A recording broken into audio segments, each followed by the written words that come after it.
That Anything you want to say, Sam? Hello and yeah, your welcome to connection's the really poor. the, Hello and welcome to the That's So Craven podcast, your Fulham podcast from down under.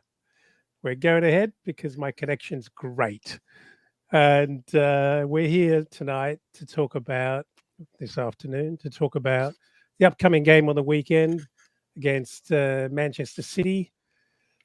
Uh, what can we say? Um, I'm looking forward to it. I'm sure Marco's planning meticulously as always, but it feels like chaos should abound to give us half a chance of actually changing our fortunes here and having any impact on the game without being too miserable about it. Regardless, I am joined by two fine gentlemen. Um, you know what? As a bonus, because we're near the end of the season, I'm going to introduce you first, Sam. Hello, Sam. Thank you, thank you. It's not like I literally came out of you or anything. No, it's all right. It's all right. I've appreciated the bromance that you've had with Skivvy, and you know what? I think you having poor connection is like a perfect metaphor for what we're about to get ourselves into. So yeah, it's the blind leading the blind. I'm all about it. It's gonna be fun. Yeah, yeah. Excitations. I don't know. Anyway. Uh, Good evening, good afternoon, Skibby. How are you? Yeah, I'm all good. I'm all good. Looking forward to. Well, I guess just after that intro, it's just that anything's possible in this podcast. I think that was. I was just taken aback by everything, but hey, we won't dwell on that. I was just a I bit lost, but I I think I I always um, marvel at Sam's ability to try really hard to throw me off at the beginning of a podcast. Do you know, That like is absolute. the funniest part is I'm not actually trying that. I'm just letting the thoughts flow, and maybe that's a bad thing. But you know what? I think that's why people tune in, and we love you for it. Join the Discord. Yeah, perfectly and done. on that, without any further ado, and on that very topic, let me tell you about our Discord. If you haven't already found out, or if you didn't already know, we started a Discord channel and a Discord server. And you'll find our links to the Discord in our bio and pretty much everywhere we appear because we're flogging it quite hard at the moment. But yeah, it's a place where the Fulham family can come and chat about all things Fulham, about transfers, about players, about chats. Might even find a cheeky live stream in there from time to time, but whoever said that? But yeah, please join along. We've had a really great response, and thanks to everyone who has jumped in and joined along in the conversation. It's good to have you along, and it's actually turning out to be a really nice place to chat. We've got some really good content providers that you will know and love, like Cottage Tactico and Fulham Fulham Transfers. Help me out, Skibby. Fulham Yeah, Fulham Transfers transfers. Yeah, Fulham and spares. So if you're looking for those spare tickets, yeah, we've got um, you covered. absolutely. And there's some good chat in there. Pretty much, you could live inside our Discord, be nowhere else, turn off all your socials, and be a very happy person because actually you wouldn't get all the crap that all your other socials feed you. Yeah. No ads, and it's free. Here, Okay. here. Oh, well done, Dad. Well done. Okay, let's do a quick recap on that miserable game we had or witnessed last week. Sam, I'm going to go to you first because you haven't been on the airwaves talking about this yet. But what were your thoughts and feelings and emotions on the back of that game on Saturday against Brentford? My thoughts and feelings and emotions were you and Skibby had a really lovely chat that I enjoyed 10 times more than actually watching the fucking game. Sometimes because I don't claim to be an expert. I come here Thank weekly and I'm God for very that. happy to be here. I know. I come here weekly, but I was watching the game just thinking I am bored. I don't get what's going on. It's extremely frustrating. And sometimes when I watch games like that, it's like it makes me question whether I'm not seeing something or whether it's truly terrible. And it's been very, very nice to be validated that it was just a really, really awful game from kind of all parties involved, but just boring. And when I'm watching a game close to 2 a.m., that's when I'm at like peak rage. So to go through that was very, very strenuous.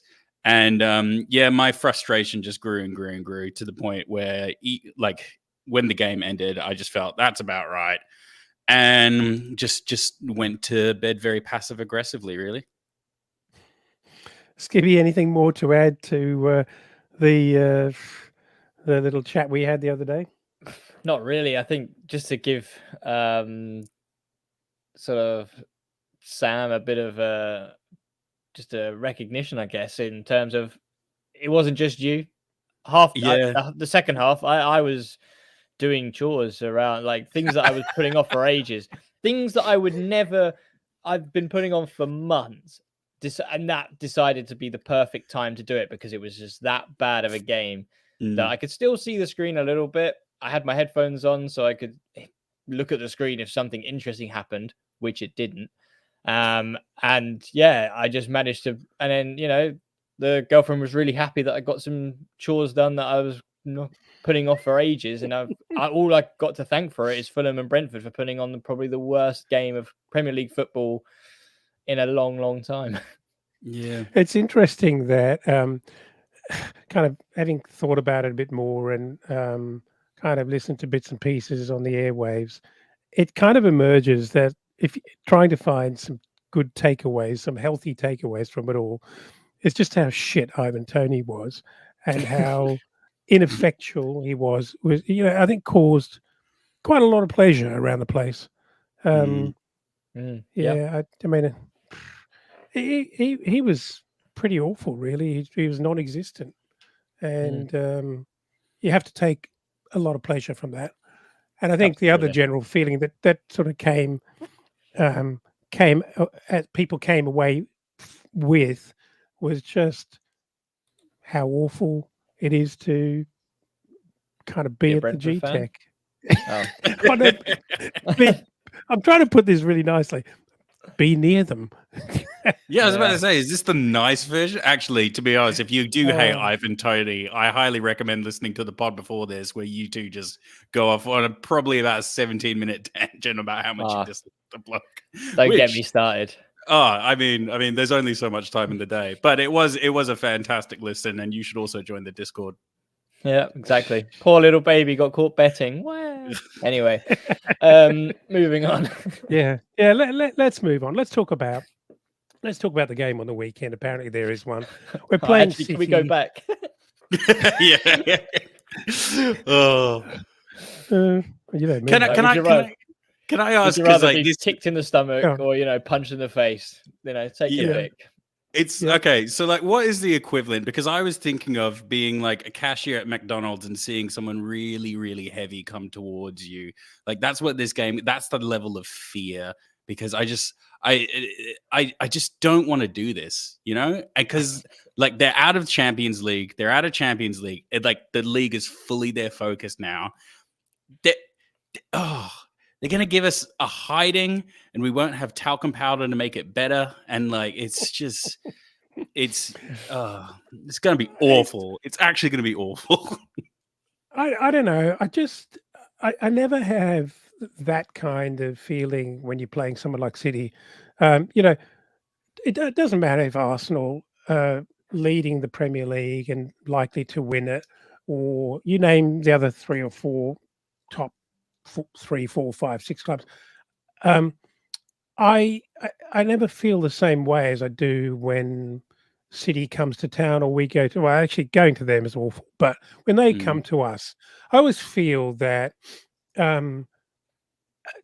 I don't feel optimistic, like suddenly we're going to derail their whole season, but I think it's something kind of worth turning up for if I was a player. And you want to show your best, because if you can actually, it's an opportunity that if you can actually do something remarkable and memorable against this City team, I think it's becomes very notable in your career. People talk about this sort of stuff, so it is an opportunity. And am I being wildly optimistic here, or am A I little just bit, a little Direction bit. I where yeah? was it's just thinking that. Yeah. just not It's. in I your mean, control. yeah. So That's the what's that, thing. Skippy? Look, It's just I not in your love. control because you can be Mm, really happy and really optimistic and be like, yeah, we want to get one over on Man City, but it's never in your the ball's never in your court. Like mm, it, they will turn up, they will boss everything, and you just don't have a say in the matter. I think that's just the way that it goes. And then my mind cast back to I think it was either the relegation season or just before, where Man City came to us. They had, Carlos Tevez, Yaya Toure, David Silva, like absolutely ridiculous players. And we were 5-0 down, I think, but we're 4-0 down at half time. And Yaya Toure absolutely tore us apart. And that's probably one of the only times I've sat there and really been like, yeah, we're out of our depth. This is ridiculous. And mm. it's just a really familiar feeling that I get with Man City. And every time I've seen them with De Bruyne, especially, I mean, they haven't got company now, but they've got, a suitable players who have gone on and they've been treble champions, right? They've Mm. off the back of winning the European, the Champions League. I'm, I'm just looking forward to a day out. It's the end of the day. It's the end of the season. It's the last trip to the cottage for 3 months, 4 months, and I'm just gonna walk down the Thames, have a nice pint, have a bit to eat, and then go home. And I'm not expecting a massive, great, like maybe admire Man City's football technique and Yeah. everything, and be in awe of them, and like, oh yeah, these are the guys that are the champions. But I have zero expectation from Fulham, and this isn't a disrespect to Fulham. This is just they're just ungodly, and we're Fulham. So I But really love. Sorry, I really love how we've reduced this to. I really hope it's sunny. that's all I want. But fair That's enough, all I bro. want. Fair enough. Mate. Look, I love cool runnings as much as the next person, but honestly, this isn't really an underdog story as well. Because I think it would be a better narrative if we were like fighting for our lives, we're in a proper relegation fight. We're we were very much in the clear now, so we're just kind of just trying to get the points where we can still get them. Um, and City are trying to win the league, so they're really going to come at us in not in a comfortable way.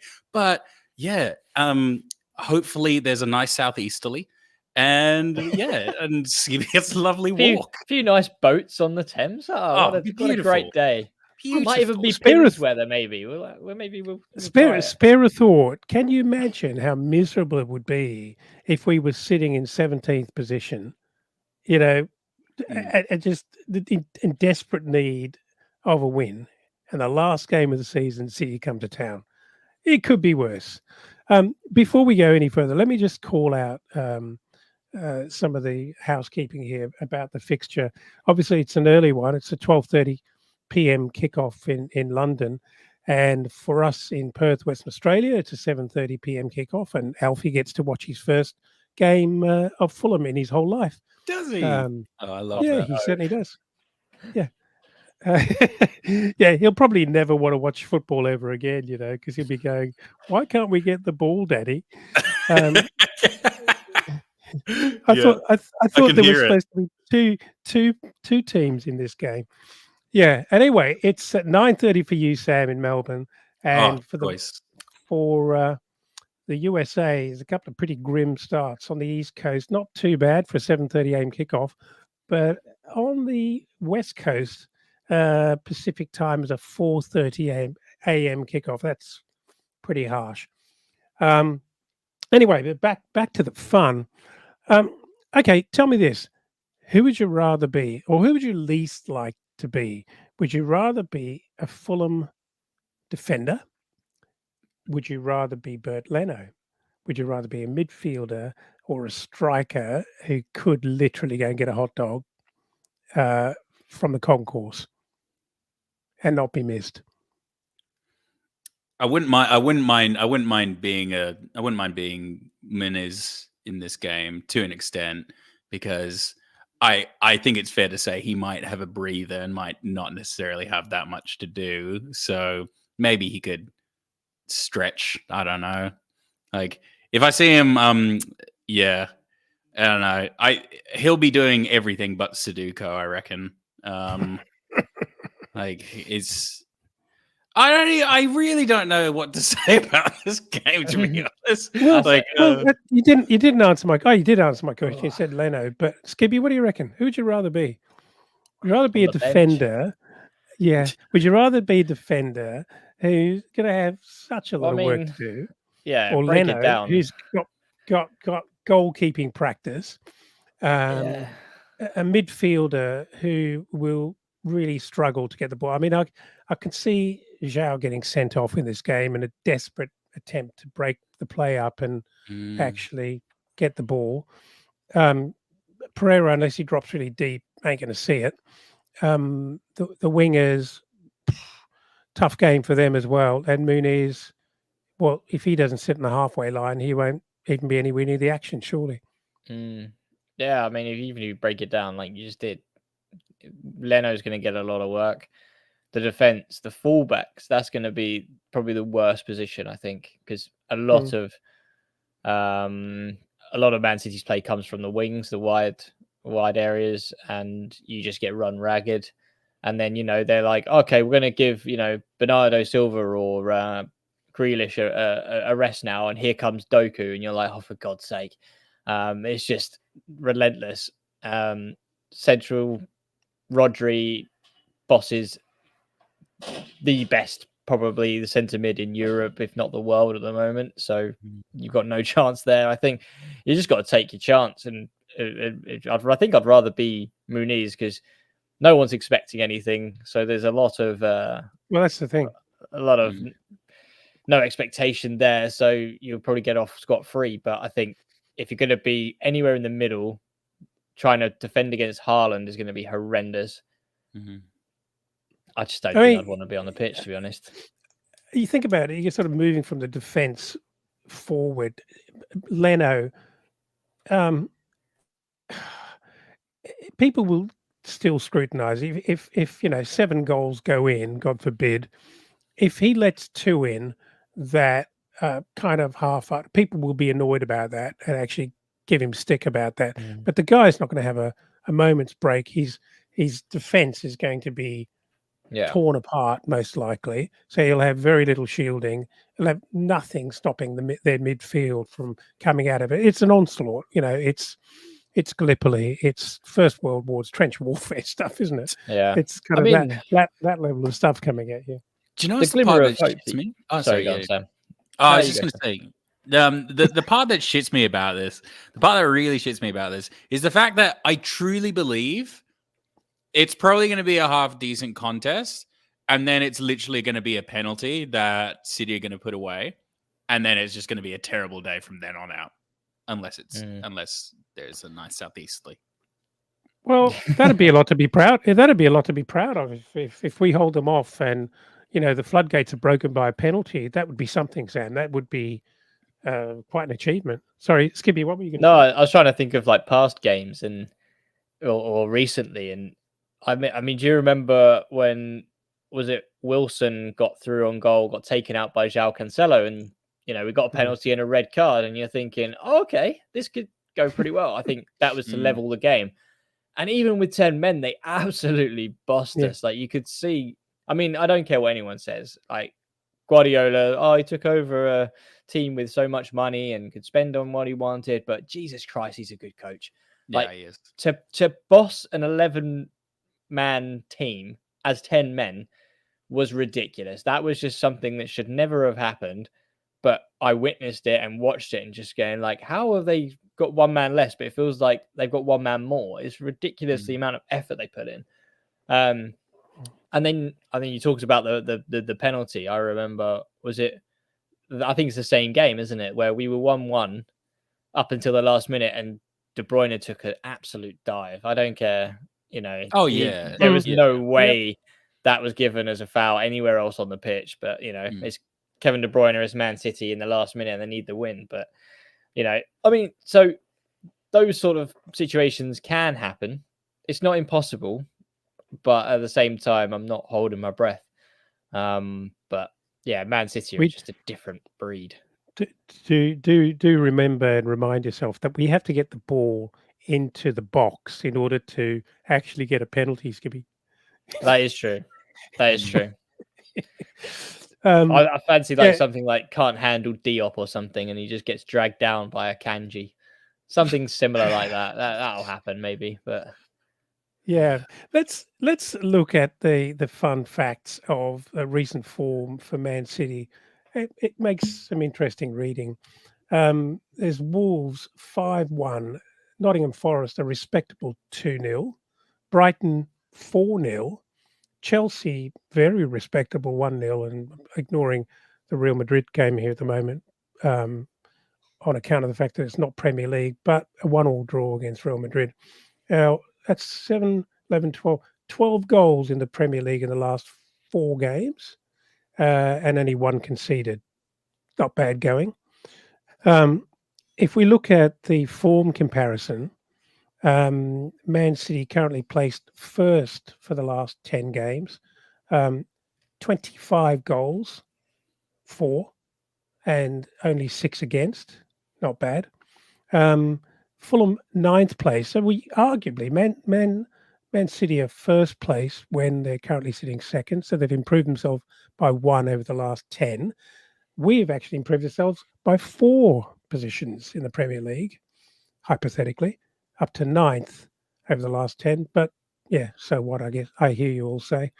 But look, I think that's kind of interesting. Obviously, they're running for the title here, sitting in second place behind Arsenal at the moment. But if I look at the rest of the season, just can't see them losing. Cannot see them losing. Can always see Arsenal losing. Arsenal definitely are beatable. We proved Yeah, that. totally. So yeah, it's difficult to see them faltering, isn't it? But let's talk about lineup. We kind of had a bit of a conversation about this, Skippy and I, the other day, and obviously we've been talking about it in the Discord. Please join us free. And um, you know, as I said earlier at the outset, I'm sure Marco is treating this as just another game, and he's meticulously planning, and he will have very, very discreet plans. What do you think it means for the midfield? Obviously, Polini is fit and will play. Who will partner Polini in the midfield? Who will start on the wings? And yeah, I think those are the only contentious areas, really. I mean, I can't see any changes at the back.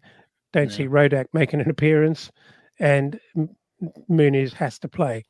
So, who's going to partner Polinia, and who's going to start on the wings? Sam. I think I think it's quite likely that it's probably still going to be Lukic. I can see Reed potentially starting this game. Can't see Kearney starting.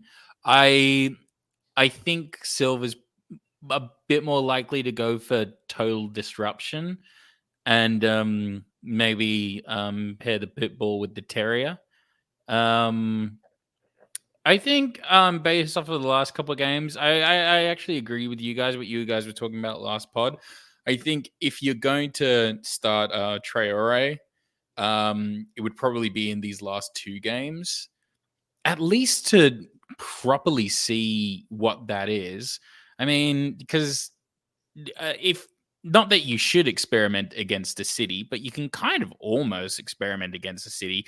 And if we're judging based off of Willian's last recent performance, I still think he can absolutely have like a turnaround within a game, and then be decent for like Luton.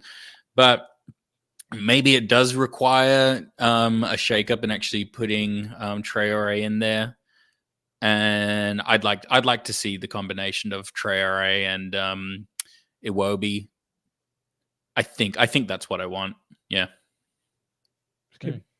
Yeah, I think Lukic to solidify that kind of low block, I think would make sense to me. We've talked about his disruption, and we just need someone to kick Phil Foden a little bit. So if he plays, because this is the other thing about Pep, is his rotation is just so annoying. As a fantasy Premier League player, can't stand him, because you're like, oh, Foden scored a hat trick, he'll be in next week. No, benched. So whether it's Foden, whether it's Grealish, whether it's Kevin De Bruyne, you need someone in there who's going to show a bit of muscle and let them know they're in a game. And I think that's going to be Lukic with Palhinha for me. And yeah, I'm an advocate. I want to see Adama.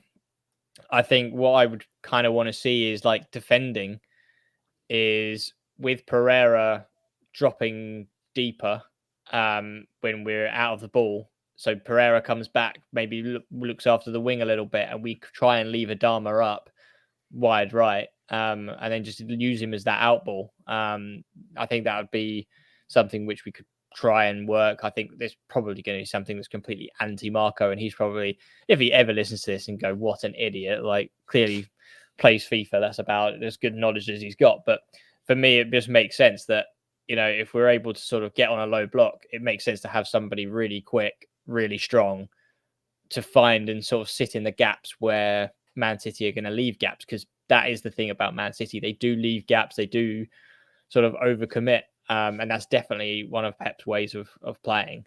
And that counter that we saw against Arsenal, I could see that working really well in, when I say Arsenal, I mean at the Emirates, when Adama just had Saliba to beat and just ghosted him and could have scored the winner. I think that's something which we could use for Fulham. But I mean, in a realistic world, I can't see Marco changing it too much. I think he'll stick with Iwobi and Willian.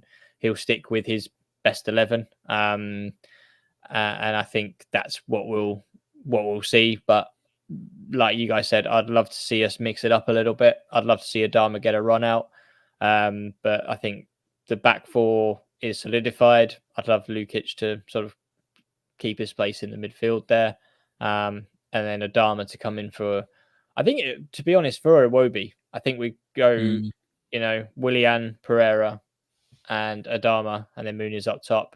I don't think Iwobi's done badly to be dropped. It's just it just seems a natural thing that we rely heavily on Willian when he's on his game. Therefore, he can't be dropped. And I want to see Adama get a run out. So that's what I would do. But I think what's interesting about all this, and we're trying to manifest this, aren't we? I'm not quite sure we're going to pull it off, but it sort of feels like the more you talk about it and break it down and explain what you'd like to see and what you know has to happen if that does actually occur, the more I'm thinking Silva is he's just not a chaos theory guy, is he? no. You know, he's Mr. Meticulous. You know, I bet his shoes are very neatly, you know, at the door. But because if you think about it, to actually have that outlet of Adama just hanging around the halfway line, waiting for something to happen, he's not going to be doing the defending. So you're going to have a massive hole there, which means Pereira's got to come back, which means it changes Lukic's role if he plays as well. It puts Castagna under huge pressure again, and I think Marco just looks at it and goes, "Why would I invite that?" You know, I hope I'm wrong, and he just goes, "You know what? The people have spoken," and because it's I don't know if we started this conversation, but I'm hearing it around the traps from a lot of fans on Twitter, on other podcasts. People are talking about it. I do believe we came out with it first, but there you go. I think there's a lot of people talking about it, and maybe it's just a sense that it feels like Adama deserves a bit of a go, because I know he's had some injuries, but it seems like he hasn't had a fair go this season, and I think he sort of maybe he's not that well respected. Maybe he doesn't 100% have Marco's trust. And when I say trust, I mean trust that he will execute precisely what Marco Silva planned for him is. I think that's really important to Marco. Thinking about Marco, I don't know if you guys saw the report during the middle of the week that was kicked around on the Discord. It didn't start on the Discord; it was copied into the Discord. But a little article that suggested that Marco Silva is on £87,000 a week. Is that new information, or was that pretty widely held that is his paycheck? I mean, is that true? I didn't see that. I mean, I might have glanced over it, but I mean, as managers go, I think that's probably around the right figure for his caliber. I know that, you know, unproven managers come into the Premier League are on around 30k. The one that comes to mind was very publicized was Graham Potter. When he was at Brighton, he was on around 30k. He came over from, I believe, sort of Sweden or somewhere in Scandinavia. And then when he went to Chelsea, he ridiculously got, I think, up to about 200 odd K a week. So for a Chelsea level manager, 200k a week, fair enough. If that sets the benchmark, then okay. But Marco, 87, I think that's probably what you'd want to see around a manager like Marco, and I think that should hopefully keep him happy, where, you know, we have got some headroom there to grow, and I think allows us to sort of push for that position of where Marco wants to be. I'd be more concerned if it was less. But I think what we've seen from Marco is that it doesn't really matter about the money. He had, what was it, 20 million a season, or 20 million over 2 seasons on the table from Saudi, and he didn't take it. So it's definitely, he seems to have held more credibility that, you know, as long as a project fits his vision, that he's something that he will stick in for. So yeah. I mean, managers play a different game, don't they? You know, as a player, you could expect to have a career into your early 30s. If you're a keeper, even longer. But, you know, let's call it early 30s. But then a really nasty injury, age 25, it's all over. Whereas a manager, you can have a very, very long career. So why wouldn't you, if you really backed yourself, why wouldn't you play the longer game? There's always going to be a Saudi or I don't know, where the next, you know, honeypot might be. But £4.5 £4.5 million a year. Sam, would that solve your housing problem? I think it would solve many people's housing problem. Although I don't know, Coles just keeps on raising the prices. Kettle chips are insane right now; they're about £8. Look, I think it's a bit of a cliche, and we've heard the statement like a million times over. But I do think the correct project does apply to managers, and I think Silva is very, very well suited to what he's doing at the moment. I think he, like, as much as we criticize them, I think he is kind of getting assurances from the Khans. They clearly have enough money to like support him, and as I said a while ago, we're on the precipice of a fully selected Silva squad of Silva transfers. So he is kind of getting his way in due time. And look, I don't think he's going to be lured away by say a Man United or something like that, because there's plenty of teams that are always shopping for managers, but outside of the prestige, why would you want to enter that toxic pit when you have a pretty comfortable position with an actual clear goal in mind that you actually seem to be actualizing? So I don't think it's an egregious amount of money at all. I think when you I mean, obviously it's a stupid amount of money in any capacity, but when you're talking big bucks Premier League, I think it's actually quite fair, if you can call 87,000 a week fair. But yeah, in this context, and especially when your head's the first one on the chopping block, and when things aren't going well, so it's kind of like a high risk, high reward. I think position. the gist of the article, however credible it was, could have been just dreamt up by someone to fill some space. But the gist of it was that it was some sort of reference to the Khans kind of acknowledging that their most important asset is Marco Silva, not Mm. the players, but they value him so highly and kind of want to do anything they can to keep him. And then also some, I guess, some commentary around the fact that West Ham seem to have settled on a replacement for Moyes, and obviously Marco was touted as a possible contender there, and so if all those things are true, then we are somewhat safe. And the other interesting thing is, and a lot of people are talking about it, no one really knows, but I think there is a general sense emerging that at the end of this season and going into the summer period, we just might be in for some interesting transfer opportunities because, um, you know, obviously the news squad cost Premier League proposed uh, financial changes aren't going to be coming in for a while. But I think even under PSR and financial fair play, we look to be coming into a better period. Now, that probably requires us to release a bunch of players who are not going to be, these are going to be unpopular because they're fan favourites and they've served the club really well. But it's looking like a time when some of these older guys might need to be moved on and may well very well be moved on. Sam, you want to say something? I was just going to say that I do think if the Khans don't invest in Silver this summer and properly finance him, he actually has proper pretenses to potentially leave us.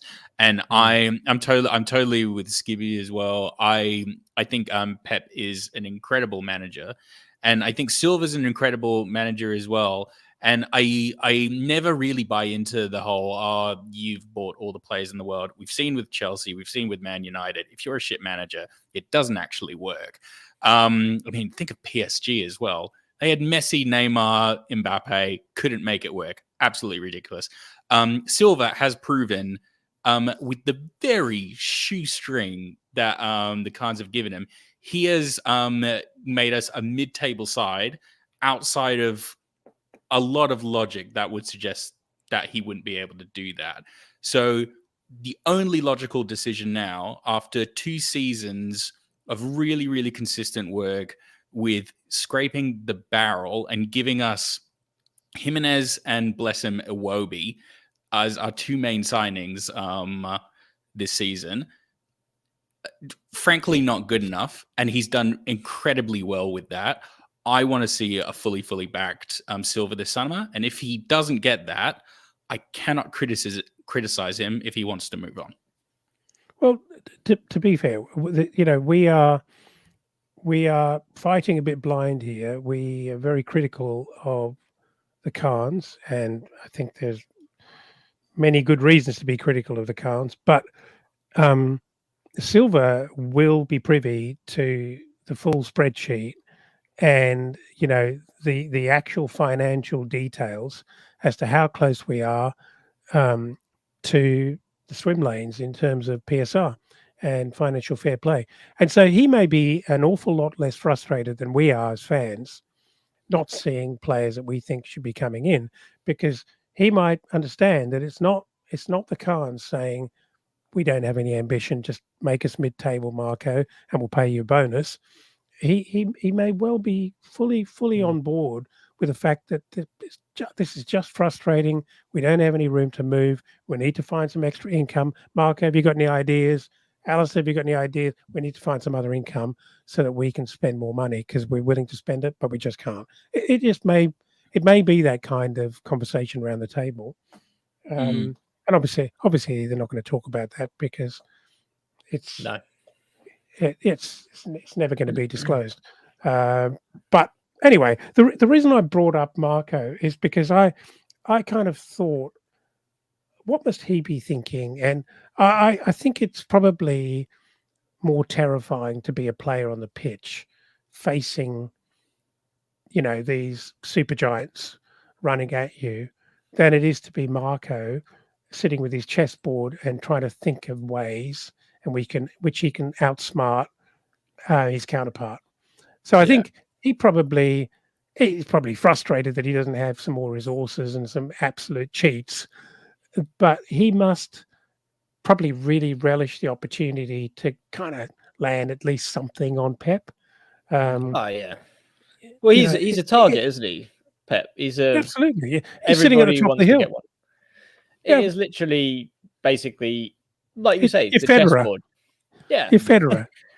and he's more or less sitting there playing a strategy game against someone else. It's basically like real life Football Manager, right? You trying to predict what someone's going to do and how you counteract that threat.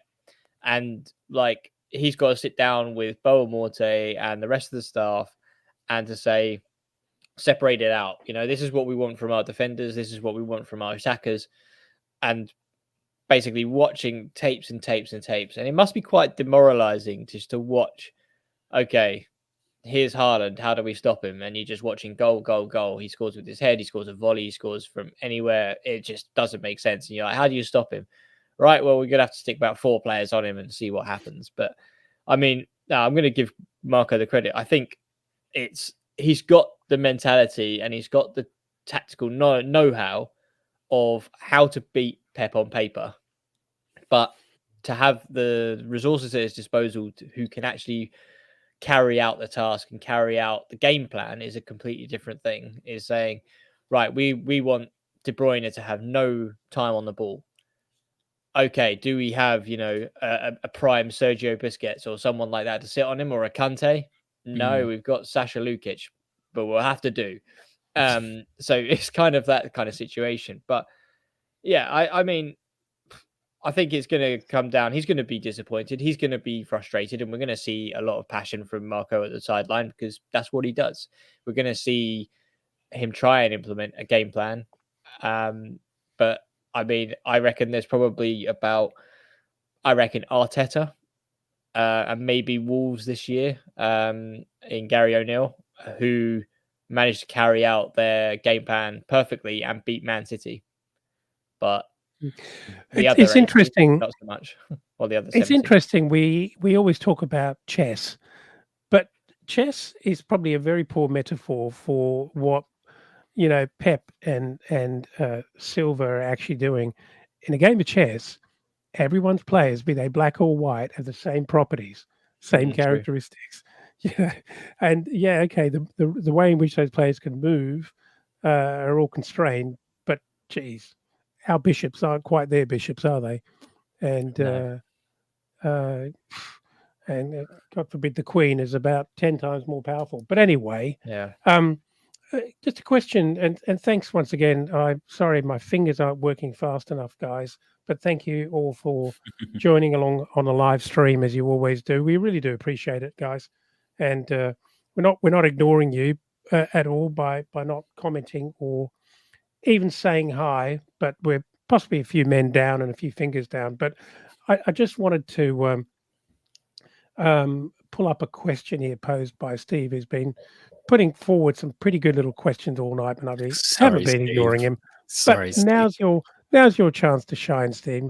I think Steve's actually in Madrid waiting for a football game.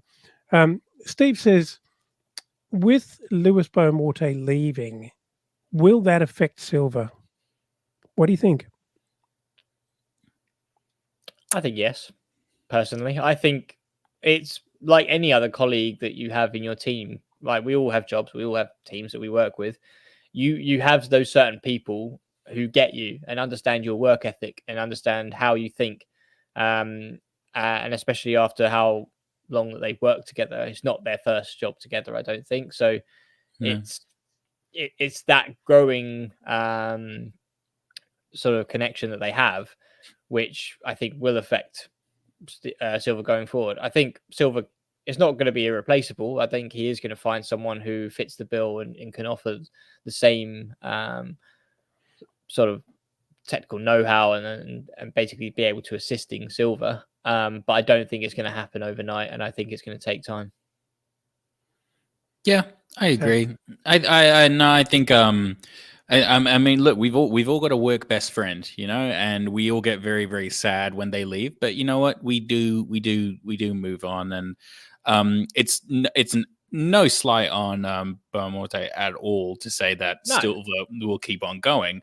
But the reality is he will, and I I think it obviously they work together, but Silva being the lead and Boa playing second fiddle, there is a different dynamic there. I think it's always going to be a little bit different when an assistant manager takes over a manager role. There's always going to be a bit of a new manager bounce, but their time is always a little bit numbered just because they're not necessarily used to stepping into that position.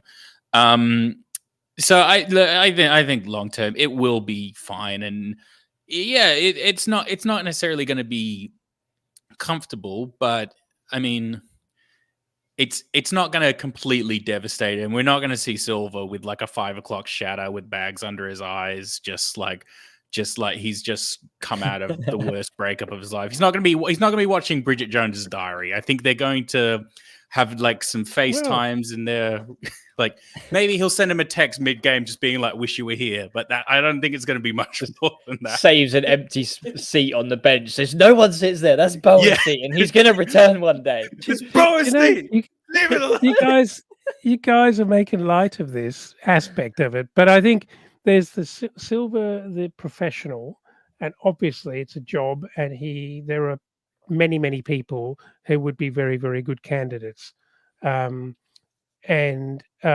but what you need to remember is the sort of personal element to it that I believe I'm correct that Marco and Boa have known each other since they were kids. They played junior football together. They've known each other a really, really long time. They go on holiday together. They go on holiday with their families together. They're very, very close. I agree, from a but I professional don't. So you, Yeah. I just so don't you, see you Silva looking up at like the Thames sky and it's a bit cloudy in the same way that Simba looks up at the night sky and sees Mufasa. I don't think that's like the same level. And I think he will be fine. I love that we're painting Silva in this light that he can't move on without Boa. I didn't say that. I didn't say that. What I'm saying is, Silver's a tactical guy, and I think he will. He obviously respects Boa from that perspective. Mm. I think it's fortuitous, but probably not necessary at all, that he happens to be, a legend at Fulham. I don't think that even comes into it. That's just a bonus for us as fans, kind of knowing that he's part of the furniture and part of the system. But I think that level of trust that he has with Bo is actually hugely important. So I wouldn't. I'm not sure about the spare seat on the bench and the 5 o'clock shadow, Yeah. but yeah. There's another comment here from Jim following along, who says replacing Lewis Beaumont is very difficult. What do you think about Leon Rossignol? Well, there's two parts of this question because Liam There is. It's Rosinia, separated by a full stop. exactly, but Liam Rosinia obviously played for Fulham, so there's a connection there, and he's shown that he is a really good manager. To me, especially, a really good coach. I think he was at Derby County before Hull and did a really good job. I think he was just unlucky not to sort of get it full time. But I don't think there's got to be a dynamic of does he fit into Silva's Portuguese speaking team? I mean, yeah, we have Gray as well, but I think that's again another sort of token coach for Fulham. But I think Liam Rosignol for me has another managerial job up his sleeve. He'll get many opportunities to come. So I don't know if he'd want to be an assistant manager. But would he learn from Marco? I suppose is what he would want out of this, which I think he would. So for me, in a really dancey around the answer way, I would love Liam Rosignol to come in.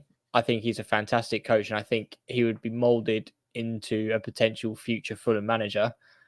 But I don't think the time for him is right because there is so much hype around him.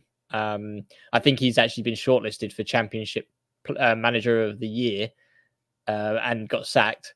So he could be one of the first to win it while unemployed.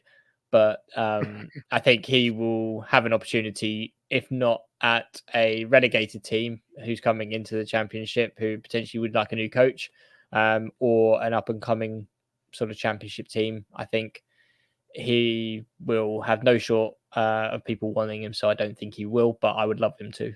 But that's just a very Football Manager fantasy type thing. But I don't think it'll happen. Surely Silva would hire somebody Portuguese. I mean, I don't think that's Or completely Portuguese speaking. Yeah, I think it's going to be half of our squad's Brazilian. Like, I mean, we can hire someone English, but like I think the connection that all those boys have just through speaking Portuguese and sharing paella together, that's been extremely powerful. That's Spanish food, by the way, Sam. Whatever. There's a community there. There is a community there. Okay. I don't actually know that much Portuguese cuisine. What isn't Nando's? Although I'm pretty sure that's South African. That's South African. Yeah. I just dropped out there for a moment, and you really didn't miss much. You really didn't miss much. I'm figuring I didn't miss much at all. You had another suggestion for who might be a great assistant manager, but obviously he's just being promoted to the Premier League, and that's McKenna at Ipswich. Oh no, I saw that take by some idiot. Like, oh God. Sorry if you're listening, if that is you, but I'm sorry. There is no way that a manager gets promoted, not just twice, double promotion, and then goes, you know what? I fancy having a stab at Fulham assistant manager. Really rubbed me the wrong way, that one. Let's bring it back down to earth, guys. Let's do that. There are few things more enjoyable in life, Skibby, than you being triggered. Honestly, it's pretty fun. Yeah. Jim, following along on the live stream, suggested something else too that the boys might have in common. It could be sardines. I did see that. Portuguese. I did see that. I'm not sure if sardines is a big food in Brazil. I don't think it translates, but never mind.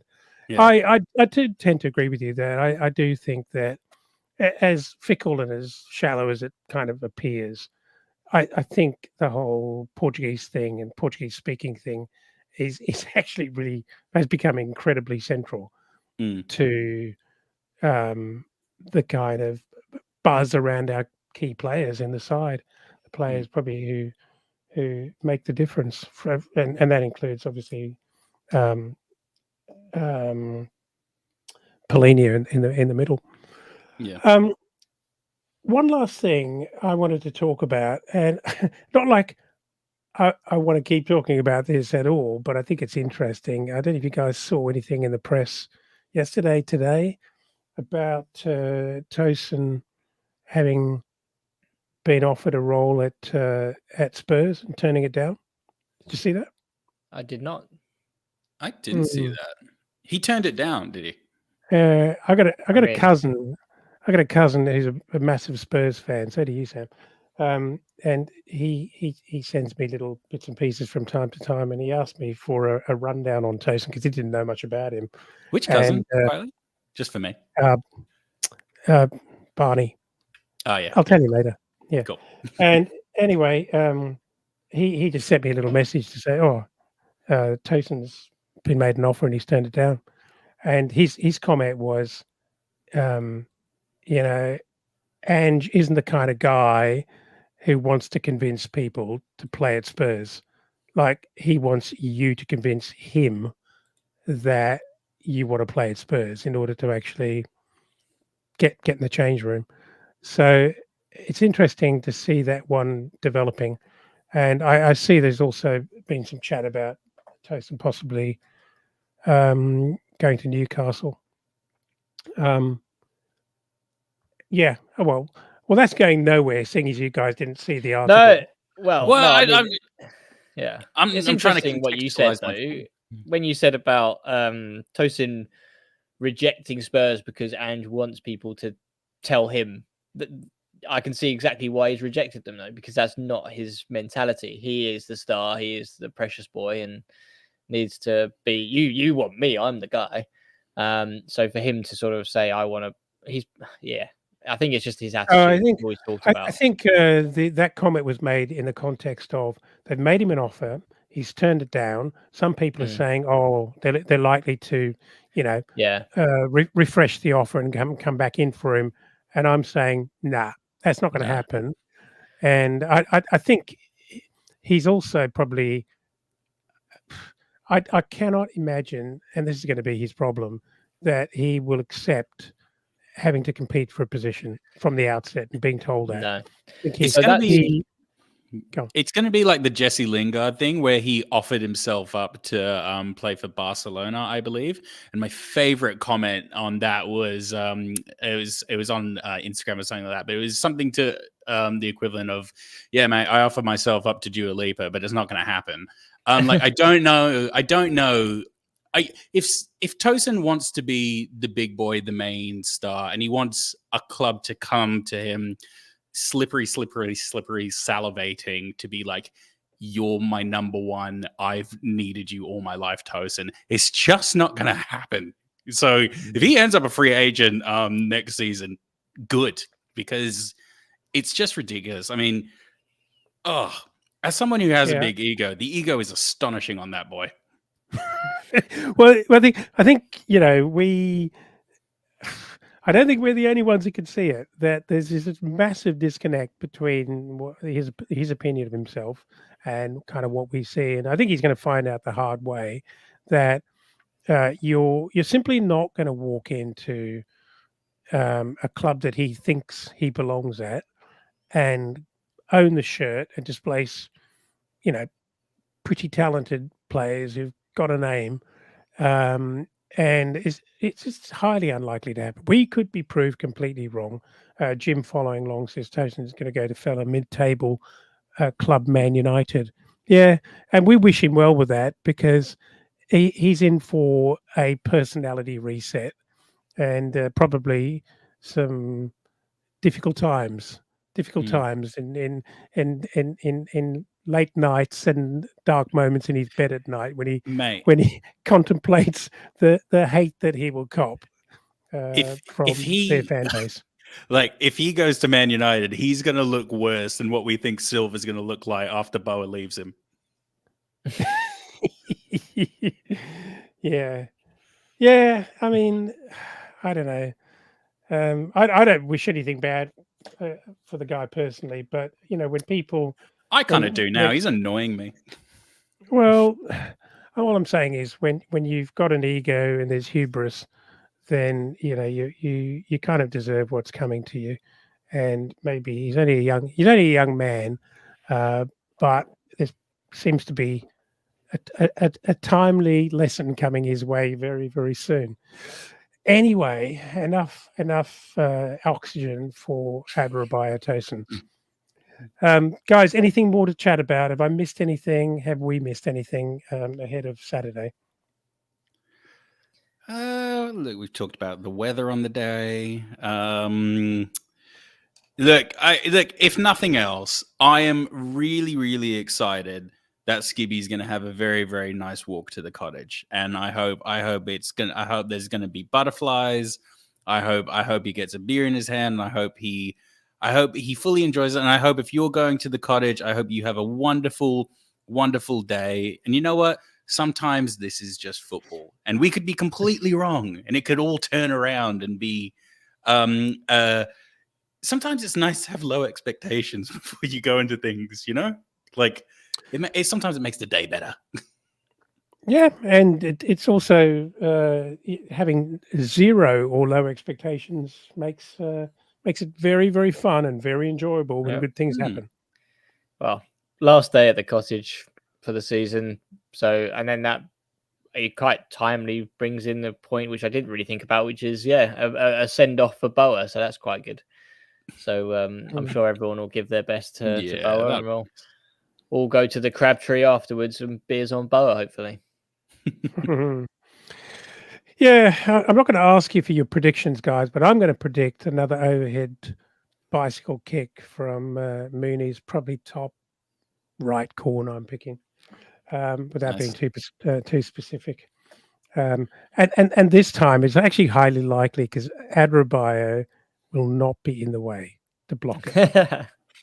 I'm predicting a meteorite strike on specifically it splits into 3 separate parts, taking out Haaland, De Bruyne, and Rodri, and then we win 6-0 after City also get a red card.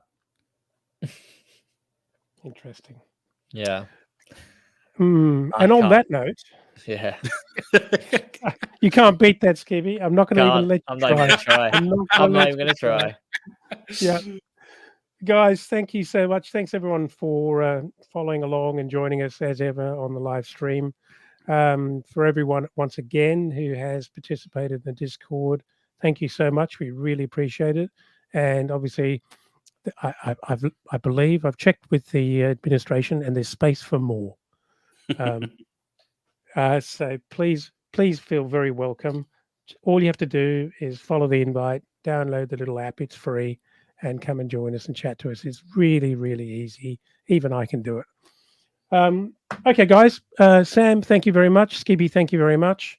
And look forward to an early game, one for Alfie, as I said, off the sofa, and early bed, and for you, early shower, Skibby. Yeah, absolutely. Thanks, guys. Thanks again, and thanks everyone for listening along. And as always, come on, you whites.